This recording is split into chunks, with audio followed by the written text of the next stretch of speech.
দিল্লি থেকে উত্তরাখণ্ডের দেরাদুন যেতে হলে এখন আর ঘন্টার পর ঘন্টা জ্যামে দাঁড়িয়ে থাকতে হবে না।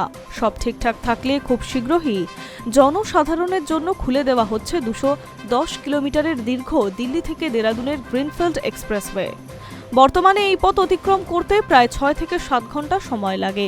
এই এক্সপ্রেসওয়ে চালু হলে তা কমে দাঁড়াবে মাত্র 2.5 ঘন্টায়।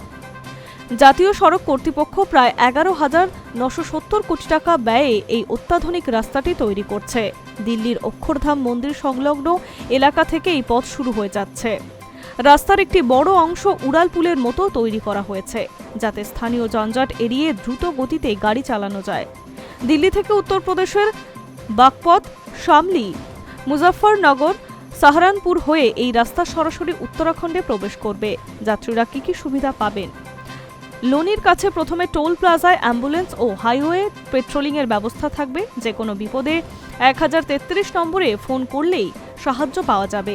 রাস্তার প্রতি 30 কিলোমিটার অন্তর খাবারের দোকান, বিশ্রামগার এবং বৈদ্যুতিক গাড়ির চার্জিং পয়েন্ট ব্যবস্থা হয়েছে। কুয়াশা বা দুর্ঘটনার ঝুঁকি এড়াতে বিশেষ প্রযুক্তি অত্যাধুনিক আলোর ব্যবহারও করা হচ্ছে।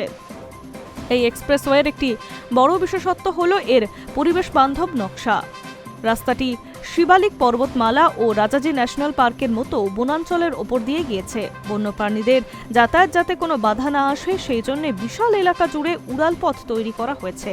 এমনকি বন্যপ্রাণীদের সুবিধার্থে সাউন্ড ব্যারিয়ার বা শব্দ নিরোধক যন্ত্র বা বিশেষ আলো লাগানো হয়েছে, যাতে রাতের বেলায় প্রাণীদের ঘুমের ব্যাঘাত না ঘটে। হাতিদের চলাচলের জন্য তৈরি হয়েছে আলাদা প্যাসেজ। দেরাদুন প্রবেশের ঠিক আগে 300 মিটার দীর্ঘ একটি সুড়ঙ্গ পথ রয়েছে। সেটি উত্তরাখণ্ডের সংস্কৃতি ও শিল্পকলা দিয়ে সাজানো হয়েছে।